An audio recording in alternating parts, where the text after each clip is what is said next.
কৈলাসে আজ গলছে বরফ উষ্ণায়নের ফলে।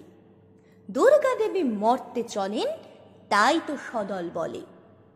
যে হারে রোজ গলছে বরফ যাচ্ছে খবর পাওয়া, এভাবে আর 2-3 মাসেই পুরো কৈলাস হাওয়া।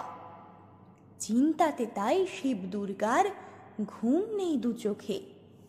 অবশেষে কোথায় যাবেন ভুলোকে দুলোকে?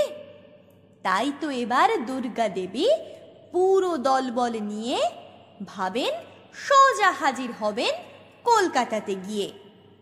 গণসা কেতো লক্ষ্মী সুরো থাকবে ওরা সাথে, দেবাদিদেব মহাদেবও রবেন ত্রিশূল হাতে। শিব থাকলেই নন্দী ভৃঙ্গি থাকবে সবার জানা, একটা শর্তে গিয়েই মর্তে অসভ্যতা মানা। হঠাৎ এসে বলেন হেসে ব্রহ্মা প্রজাপতি, উষ্ণায়নের ফলে কৈলাসের হবে না কোনোই ক্ষতি। শুনেই স্বস্তি দেবদেবীদের, কাটল সবার ভয়। চেঁচিয়ে উঠেই বলল সবাই, জয় ব্রহ্মার জয়।